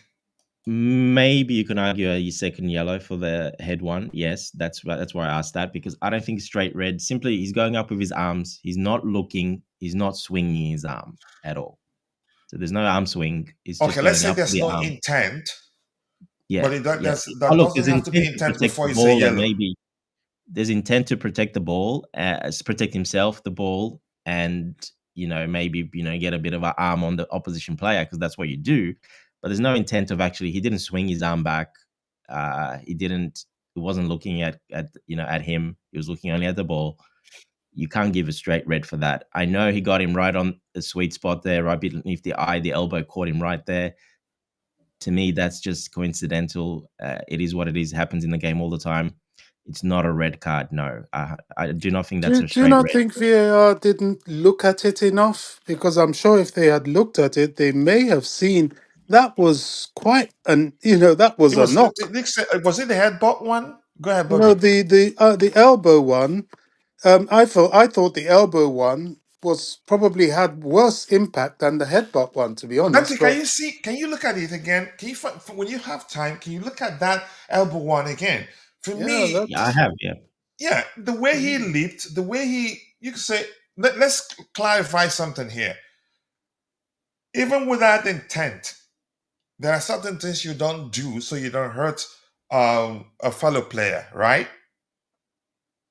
yes, there is, So but to a certain called measure, dangerous play. yeah, exactly. So to a certain measure, that deserves a yellow. yeah, but not a straight red. Yeah, exactly. So he was already on a yellow. Now I'm saying red. We're talking about straight red. I'm saying that is not a straight No, red no. I'm card. just Okay. saying overall. I think there's a you could say he didn't. I don't think. In my opinion, I don't think he deserved to finish that game. I think he deserved to be sent off. Yeah, look, You it was a tough game. Both sides were pretty physical. We were probably more physical, especially that first half. But that to be a straight red, you can't. And that's why VAR no. didn't get involved. Forget about Bobby. straight red. Yeah. Do you not think that he deserves a second yellow at least? Depends 50-50, coach. It's hard to say. Yeah, I And think usually he when it's 50-50, it might or might not happen. exactly. Because Look, it it's one depends. It of comes those. down to the referee's mood. Exactly. Depends what the referee saw as well, because don't forget those yellows, he's not looking at a replay. He doesn't get a chance to look at a replay. It's very different. So it depends where he was, what angle, that headbutt where he's trying to headbutt look like he's going for the ball, but he's trying, his head. I mean, if the referee didn't give a, yellow, he can't look at a replay. He's not looking to see it again. That's so it's a 50-50. Depends on the officiating, the angle where he's seeing it from. So I mean, it's not an easy, straightforward thing like we see it on the replay, 100 times a yellow card. The referee gets to see that once. So it's definitely down to the referee's officiating. And I think he had a pretty good game overall, in my opinion. So he actually didn't have a bad game. I think he had a pretty good game overall. The only, those things, maybe another second yellow to Hincapi, that would have been it. But like I said, it's not that straightforward because we see it easily, slow motion. Referee sees it once. There's no VAR help on that one. So, yeah, look, I don't think that was a straight red. The VAR looked at it pretty quickly. Like, I think that's why Bobby's saying that they did look at it very quickly and nothing. So, and that's what I saw as well, nothing. Because you got to look at the player, the way he jumps up. Every player jumps up with his elbows a little bit up, hands up, because that's how you jump up with your hands Whether in the his air. eyes was on the ball. His eyes were always on the ball. One, that's the one criteria. Second criteria, he did not swing his arm backwards at all. Like there's no swing or motion, no violent sort of conduct. That's it. Simple. That's it. There's nothing because he hit him. It touched Okay. him. The elbow, touched him a bit on the face. It looked bad for the player, but I mean that's just coincidental. That's all that is. It's just coincidental damage. It's not a red card for me. No, there's no Let me violent ask you conduct. this. I don't know if you've answered that question. 6 red cards, even if it is 5, even if it is 4, it's still a lot. Yeah, Um, yeah. I think it'd be accurate to say we're a very aggressive side. Yeah, Or you can say, couple of let Kaisedo me is very remove the aggressive. word very. We're an aggressive side. We don't play like that consistently, but in most games, against PSG, aggression, I would say, Yes. it'd be correct to say aggression was part of the approach. Like I told you, I think Maresca definitely instills that into his players to play a bit Exactly. So my more. point is, even if it's not, we're not. I think let's just stick with we're an aggressive side. We don't apply ourselves in that manner all the time. I Yeah. think, but we sometimes it's part of the plan to bully big sides. Yeah. Look, And would Bobby's you very say one that's part that. of the reasons why we have that many red cards? Because even if it is four is still a lot. Yeah. Of course. Like I said, some of those red cards were okay. Second yellow, red. Yeah, the ones that were straight red were more, proper reds. So it's half and half with those. But definitely Maresca. I know Bobby says all the time our players are not physical enough. They're weaklings. They're not. Well, this is they're growing. They're getting stronger. They're getting better at. Probably Maresca's told them got to be a bit more physical, a bit more rougher sometimes, and they do that in certain games. I mean, Cucurella's always does that anyway. Caicedo always does that anyway. Enzo Fernandez, you can argue, tries to do that. He's quite physical when he goes in for challenges because he's a strong guy. He's just the way he plays is a bit different. So we've already got some players that do that anyway. Delap is that guy as well. He's very physical and rough. Delap is that type of player. João Pedro, when he hasn't got the ball and he can be quite physical as well. So we've got some players already that are quite physical. And yeah, I think Maresca definitely told them, just the way, like I told you, how he was as a player, his fire, his heat in training, being Spanish as well, being Latino blood, he's got that in him already. And the players feed off that as well, that energy, especially him on the sideline, always yelling instructions, always getting to the referees' faces. You feed off that as well. So that's definitely got to do a little bit with Maresca as well. Definitely, yeah, I agree. All right, let me catch up with a bit of what we have here. Hi to you too, Usman Ishak. Nice to see you. I hope you're doing well. Coach, I give you a message. Let me see to Maresca how to organize a discipline team against Arsenal, but you didn't deliver. Okay, I apologize. We let them off the hook. Neto should have kept attacking him. Happy he was bound to make another mistakes. I think they were aware that we were targeting those players on a yellow. So they were a bit cautious to a certain measure. There was time that he squared up. There was a moment when he squared up to Neto. Had it not been the fact that he was on a yellow, I think we would have, you could say at that point, we could have seen some shoving, pushing and shoving going on there. So they played it smartly, but I get your point. And Tayo, I say the second hit on Pedro was a red card. I mean, once again, once it's 50-50, then yeah, it could go either way. Let's say, if you remember yesterday, I said our front line have to be unselfish and plays as a team. That's a factor. I think eventually it will improve. Maresca is a very smart manager. I think he's seeing what's going on and will find a solution to that. That is something I've asked Bobby before, but I want to bring that to you. Go I ahead, just Bobby. want to I just want to interject here and sort of get back to Estevao and Yeah. his age and his Premier League exposure and the cultural exposure. Go ahead. I Once you're done, hand over to Dante. Let me just wake these guys up. I can spend a few minutes then. Yeah, Yeah, Go I ahead. I'll be personally back. Yeah. believe that he was a little bit affected by the game yesterday. A bloodthirsty London derby like that. Chelsea Arsenal are brutal games. People may not really realize just how brutal they are historically. It's like Chelsea Spurs, like Chelsea West Ham to a lesser extent, and definitely another baptism of fire that these new youngsters are going to see on Wednesday is Chelsea Leeds is never a friendly game. It has history, it goes beyond their years, but the transferred dislike over the generations will come to the fore. That's another very bloodthirsty, blood and thunder sort of game. And I think the sheer pace, aggression, and desire of the game was a little bit of a culture shock to Estevao. He will learn. He will learn. He's an exceptional player, but having that adaptation in game in the English game is a new thing. And just as you've said, Dante, yes, the Chelsea boys have to learn that physicality. I'm glad they're learning it. They're yet to balance it out with control and keep away the cards. But if you're not tough on the Premier League stage, if you don't fight for the right to play, you will be pushed aside. So, the fact they're trying to stand up for themselves, they're trying to show they've got the nasty side as well as the good side. I'm all for it. I don't think Arsenal played our level of football yesterday. They were very old fashioned in the way they played. The real footballers was the Chelsea side, despite all the aggression and despite all the hurly-burly of that game. Yep. Look, the Estevao thing, yeah, definitely. That was probably his worst game. I think, to be honest, probably his worst game so far. Just the way he didn't, couldn't impact too much. Got into some good But really, positions. Dante, the generalization, that's a word I can't say Yep. correctly, that maybe worse just because of the ballooned attempts. Well, I'm just saying is you haven't seen him play that bad yet. Basically, he's never. Yeah, that's better He's, phrased.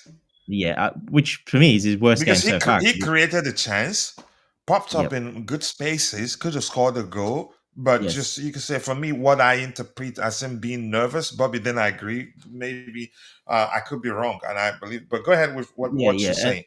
Yeah, so I think in that sense, because I'm holding him to a high level, because he has been a high level most of the other games. I mean, we didn't His set the worst game. standard for him. He set the standard. Yeah. For himself. So, look, it wasn't a good game, and yeah, I think it was a great call to take him off at halftime because he wasn't really doing a lot of the stuff properly. And you got to look at the defensive side, like I keep bringing that up. He wasn't doing that very well as well. So, yes, I think it was a good call to take him off. I think a lot of people wanted him to start that game, definitely. I was 50-50. I probably maybe would have started Garnacho, and just because of, he knows those type of games. He's played in those type of games, and nothing phases Garnacho, to be honest, because he played at Man United and he's played in many big games. He And like did Bobby well said, for them in big games. yeah, that got to him a little bit to Estevao, and that's why I probably would have gone maybe Neto right, Estevao on the left. Garnacho on the left, just to start off with, and then you can bring him on after, and he can affect the game. But I'm happy him starting, doesn't really matter. But it did show this game that he did get to him a little bit. He was a bit unsettled in a lot of those occasions. The finishing was really bad, actually, for his standards. Some of the chances he had, a couple of those chances, he really should have done way better, at least hit the target.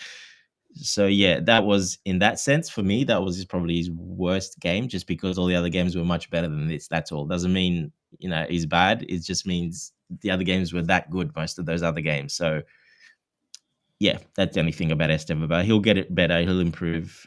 I mean, the good thing is that he's experienced it.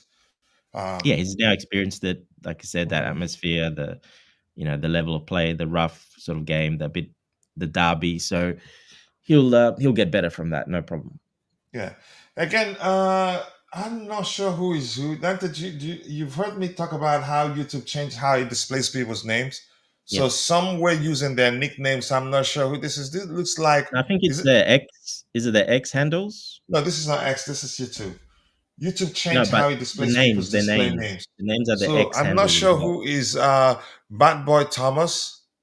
I'm not sure who that is. But the elbow to Big Travs that should have been a red. Again, it depends on who you ask. For me, I think at least a yellow. Not going to lie, JP and the lab were horse dung. JP looked lost. JP didn't look lost. The only thing he didn't do was take the chance that came his way. And had he taken that, and I'm going to go back to say something I've always said, that the average football fan, even I sometimes been guilty of that, judge the performance of player, you can say their perception of how a player performed, almost always driven by whether the team wins, draws, or lost. João Pedro wasn't that bad, honestly. Well, context, he wasn't. The only thing he did do. Go ahead, Dante. Yeah, the red card. I mean, Jalab came on with the red card second half. He came. Mm-hmm. He's not going to do much. He was there to come on, run around, disrupt the play. Just keep them at bay. Keep him at bay. Pressure. Yeah. That was his role in that game when he came on. He wasn't going to be pretty. it's not going to be pretty. Don't expect, from maybe on the counter attack, from set pieces, you can get involved, but don't expect too much. I mean, don't forget we have 10 men, so I can't, blame him too much for that. I mean, that was his role. You have a certain role when there's 10 men on the field. It changes a little bit.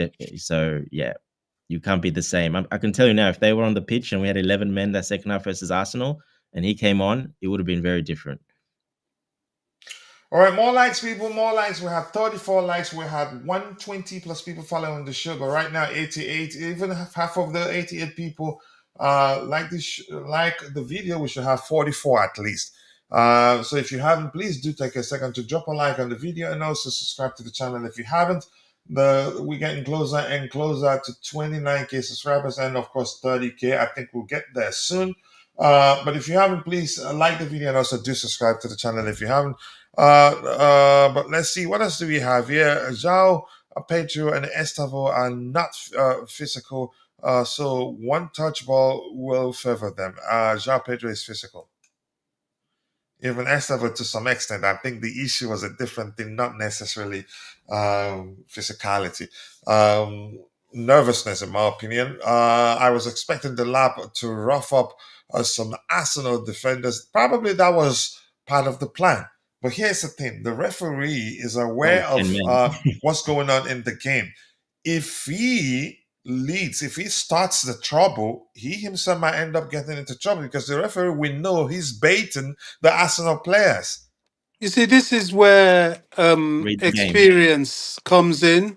Yeah. Because, Delap can, people like Drogba and all that, they got into a lot of physical battles, but they never got cards because they knew how to do it in moderation. Yeah, you know how to do it. You put your body there. You harass, you push, you shove, you do things, but you don't do blatant things. And Delap has fallen foul of that because he's been one of the red card recipients himself against Wolves, where he came on over eager. I think they will learn. The Leeds game is going to be interesting. Unfortunately, we may not be able to rest Cucurella again because Hato, I don't know if he's anywhere near ready. But that is another. Don't underestimate the ferocity of a Chelsea Leeds encounter. And very few of them have seen that. Enzo has. He's been to Ellen Road. So he knows what to expect. That's Enzo Fernandez. That game is going to be crazy. He will have to lead a lot of them on that field because we're going to have to rest a lot of our for want of a better word, big boys, as it were, the likes of Reece James and so on, who know that terrain. But it's not going to be friendly on Wednesday. It's not going to be friendly at all. Someone has to sit those boys down and say what you're playing here is history, some of which you don't even know about, but you're going to feel it on the pitch. It's like the Arsenal game. Yeah, okay, because it's more recent, they know a bit more, but the Chelsea Arsenal bad blood goes back to the 60s. These aren't things that just started today, and these young kids have to live them. The people that came through the academy, like your Josh Achipong and so on, they saw it in the academy, so they know what to expect. So Leeds on Wednesday, we've got to be mindful of cards, and I speak to Andre Santos about that because these South Americans they get riled quite easily, as it were, because their blood is hot. So be careful on Wednesday. It's not going to be funny. You remember the game at Stamford Bridge, not to mention the one at Ellen Road, the battle between Rudiger and a lot of the Leeds players. And Rudiger was very good at winding them up and causing problems for them. So that's another very, very blood and thunder game that we've got on Wednesday. Yeah, honestly, big up to you too. And that's Wesley M said, but we need to understand that Arsenal are just way too clear of anyone in the league. They're not really. They're good. They're well drilled. They're much more of a unit than we are. We should just give them the trophy, man. Yeah, Thank you. It's not going to happen. I watched them against Sunderland, and I told people they're not all that. They're not. Honestly, it's look. Okay, look in how many games now they've. I think in 4 games in a row now they've not been able to keep a clean sheet, and in 2 of the games or 3 of them they had their best defenders available. So it's not like the absence of Gabriel led to them considering those other games, really. Yeah. But let's see. The left wasn't even tracking back. I don't think the plan was for him to track back, if you paid attention, to help keep the defenders busy. He did. He sat back into that central midfield role every time. Yeah. When we were But defending, the brother here is occupying saying, space. go ahead, go ahead. Well, his role was to occupy the CM spot when Yeah. and when they have possession, and when we're up higher, he was pressing, running, pressing as much as possible. You can't run more than that, and then he would sit back in a sort of high up central midfield position when we were all the way pushed back. So that's 10 against. That's what happens in 10 men. You set up in that a lot of that. That's a common structure. So you got to look at the game, what it was about. That's why he played that way. It was all, that was coached to play that way, and he knew he did his role exactly what he had to do. Yeah, and people were complaining, but as again, lack of understanding of what's going on the pitch. I'm not saying I'm not saying you're the one, but a lot of Chelsea fans don't seem, even the bigger camp, sometimes when you listen to them, you question, does he understand what's going on here? But that's Well, by it the seems way. a lot of Let's them see. coach think it's FIFA, and you can run endlessly. When you press a button, you can just run and run, and then attack as well after you've just after you just sprinted, pushing and pressing, and then sit back in that seat and try to get a tackle in or just sit in that position and then run. And they think it's FIFA. They think it's not real life, but these people have lungs, and you can't run that much against 10 men. It's very difficult when you have 10 men. So you can't expect him to do all the attacking and do defending and pressing. It doesn't happen that way. They do have lungs. It's not just to press a button and then you go the other way and expect us to score. It's just not real. It's not real life. Yeah, and the predictions for the next game, and we're starting to separate. We're experimenting a lot now. We're starting to separate the lineup prediction exercise from the match overall match preview. Yeah, we'll do that independently. So tomorrow we'll do uh, maybe the predictions, maybe, or just do the preview, then do the predictions the day after. I think that works a lot better than bulking everything. But that's, by the way, merging them maybe. No, so not today. Arsenal only 4 points ahead. Yeah, they will drop points. They will definitely drop points, in my opinion. Dante, quickly, I want to ask you. For me, I've said this, and I don't remember what Bobby said. This feels like a win, and here's why I said it feels like a win to me. That's because we went a man down 38 minutes and played 50 plus minutes, 10 Yeah. man down, and still didn't look. And some people, at the point, it looked as if Arsenal were the one playing with a man down. For me, Yeah. it feels like a win. Had we finished, if we finished the game with 11 men, given how well we started the game and how well we continued to play, then I'd say it feels again, it feels like a loss. But for me, it feels like a win. How about you? Yeah. Look, even with the 10 men, and say we held on to that 1-0 lead and we won. I mean, that would have been deserved. If you look at the end of the game, that would have people would have, I would have said even that's probably deserved because we played overall the game much better than that they did. Well, first point is I think you got to make clear is I think Maresca definitely outcoached Arteta in my opinion in that game. Not even close. He was rattled. Yeah, so with 11 men and then with 10 men as well.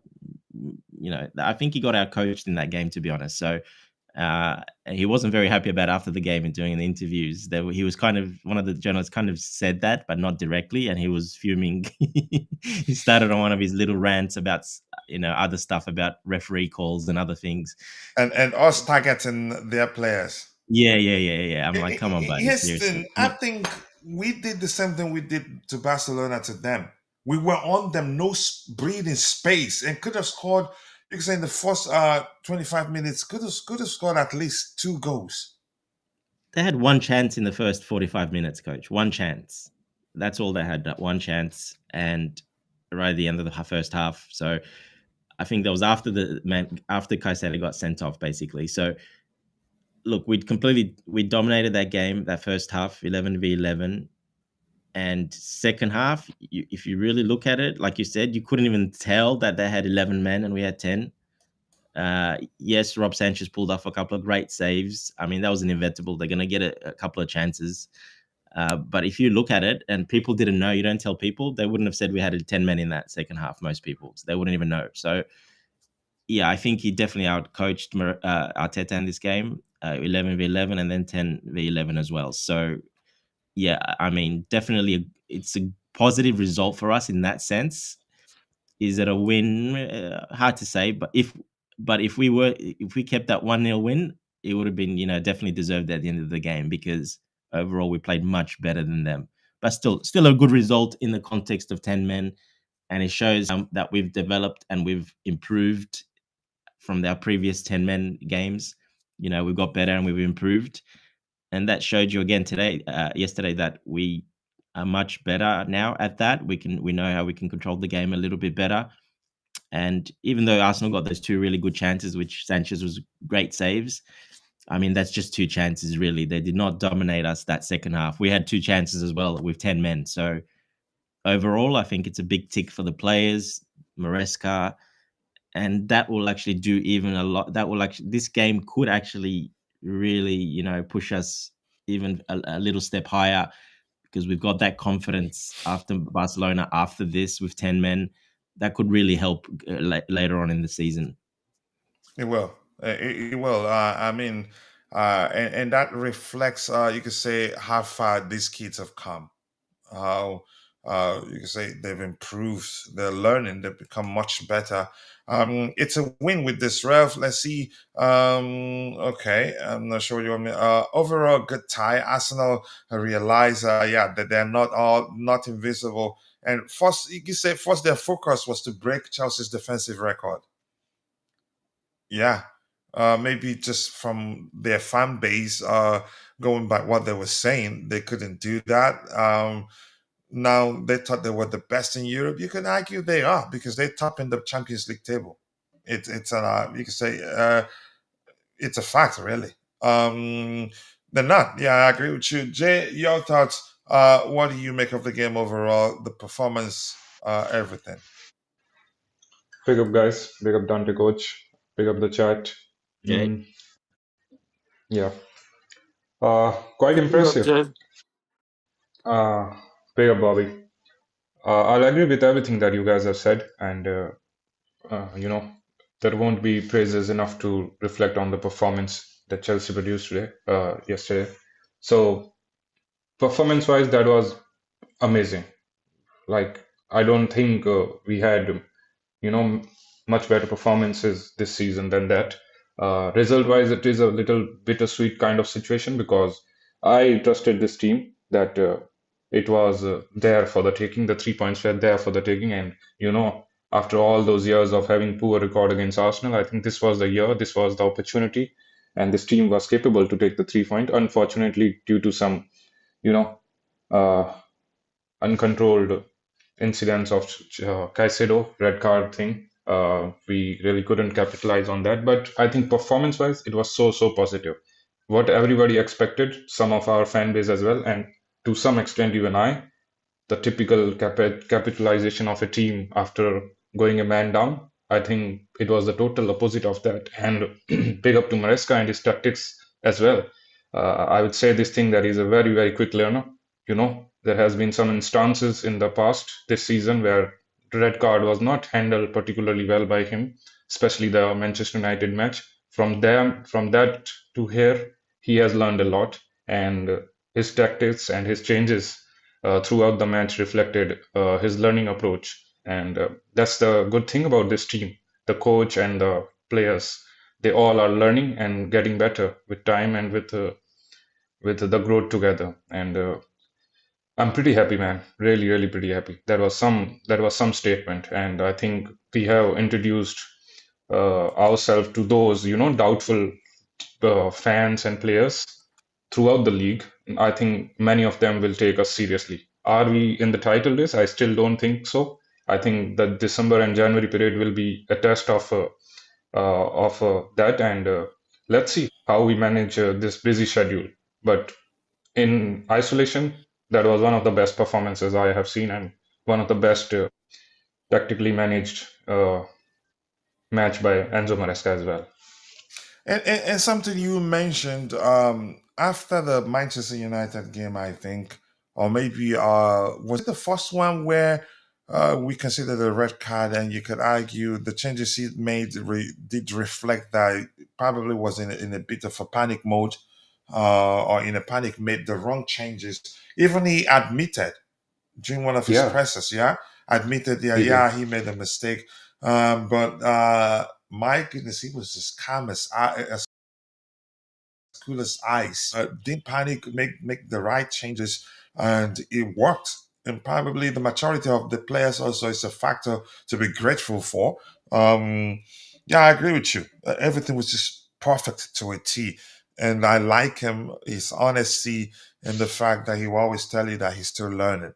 But my goodness, we're lucky to have him as a manager. Hopefully, I think we'll do everything to keep him longer than you could say. We'll get him to sign a new contract, most likely, if he continues doing as well as he's done so far.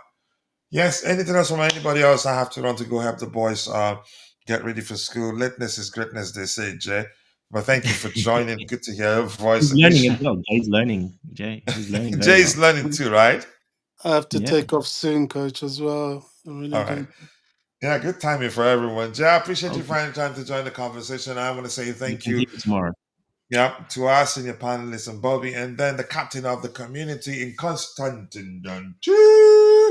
Big up to you and to everyone in the chat, from AB, my bro, Dawana, to you, Bat Boy Thomas. Thank you for joining. Who else was here? And IB, thank you for joining. Love Mo, thank you for joining. Who else was here? I think Namaya was also here. To all of you, and if I missed your name, apologies. I'm only human. See you guys next time. God bless us all. Cheers. Take care, guys. Chelsea fans, we won't stop believing. New knock with every chant and roar, we rise for the fight. The blue flag in the air, let it fly with pride. We're gonna show the world that all hearts open wide. From stands of great, share our voices to the light. We love for the team, stand strong by our side. Every challenge we will never ignore. In unity we trust, our hopes on the rise. Chelsea spirit shines, bright lights up the skies. And if a cowboy said, for real does, and then with a love this storm, every phone's just to there, and there was a strife. You, my heart, keep the blue flame inside like we soar. Through every challenge we will never ignore. In unity we trust, our hopes on the rise. Chelsea spirit shines, bright lights up the sky.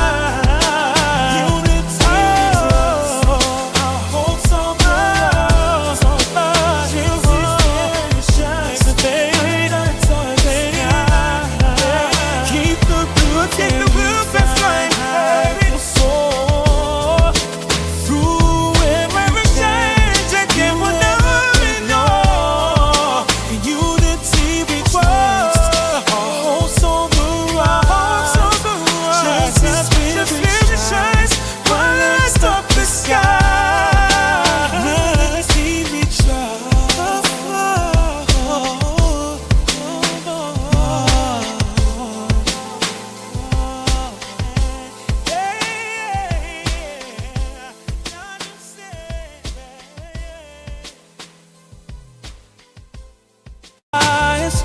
Chelsea fans, we won't stop believing. New knock with every chant and roar, we rise for the fight. The blue flag in the air, let it fly with pride. We're gonna show the world that all hearts open wide. From Stamford Bridge to our voices to the light. We love for the team stand strong by our side. Every challenge we will never ignore. In unity we trust, our hopes on the rise. Chelsea spirit shines, bright lights up the skies. And if a cowboy said, for Europe does, and then with a love this storm, every phone says to them, and there was a strife. You, my heart, keep the blue flame inside like we soar. Through every challenge we will never ignore. In unity we trust, our hopes on the rise. Chelsea spirit shines, bright lights up the sky.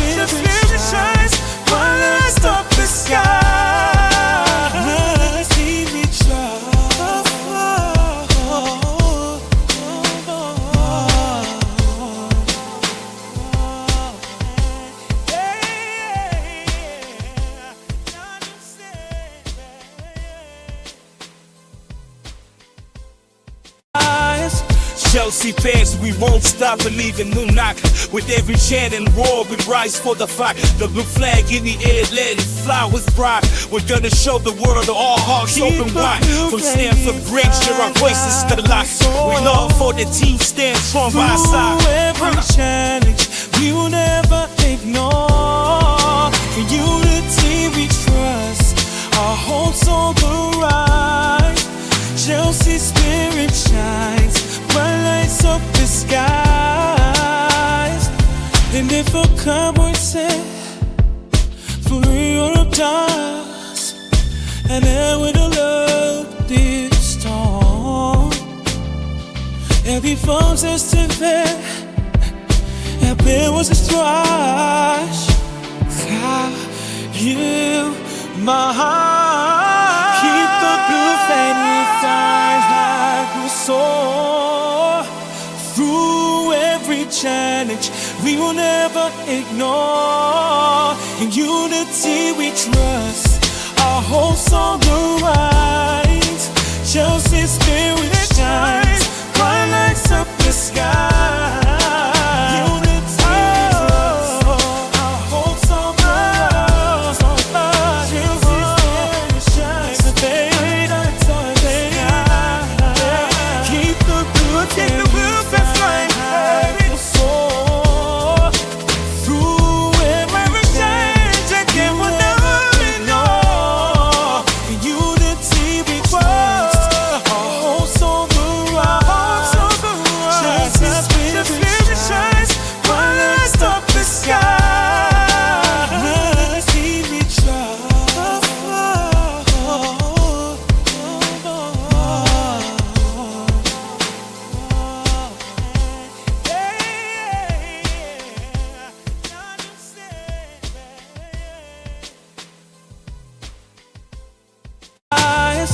Chelsea fans, we won't stop believing. New knock with every chant and roar, we rise for the fight. The blue flag in the air, let it fly with pride. We're gonna show the world that all hearts open wide. From Stamford Bridge to our voices to the light. We love for the team stand strong by our side. Every challenge we will never ignore. In unity we trust, our hopes on the rise.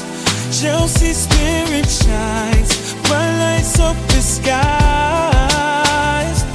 And if a cowboy said, for Europe dust, and then with a love this storm. Every phone says to bed, and there was a strife. How you, my heart, keep the blue flame inside like we soar through every challenge. We will never ignore. In unity we trust. Our hopes on the rise. Chelsea's spirit shines. Bright lights up the sky.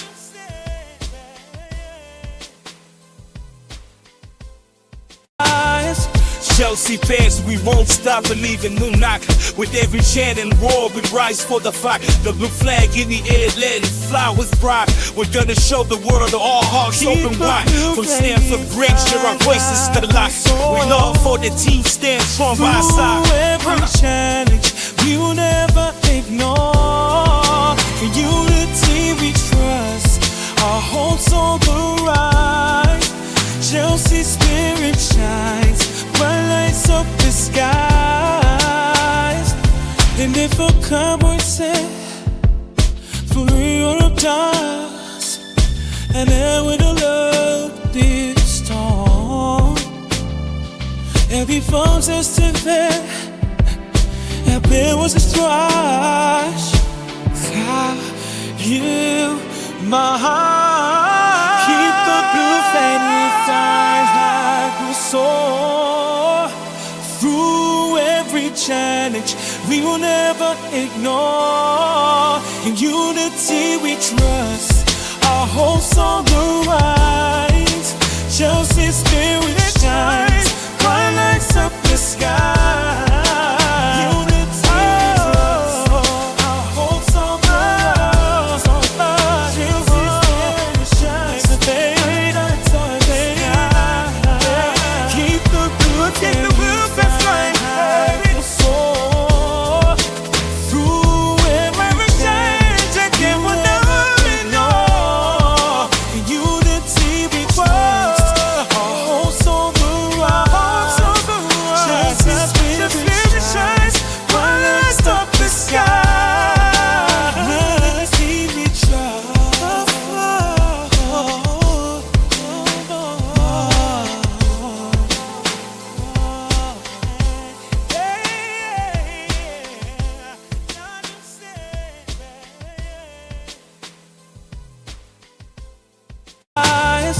Chelsea fans, we won't stop believing. New knock with every chant and roar, we rise for the fight. The blue flag in the air, let it fly with pride. We're gonna show the world that all hearts open wide. From Stamford Bridge, share our voices to the light. We love for the team stand strong by our side. Every challenge we will never ignore. In unity we trust.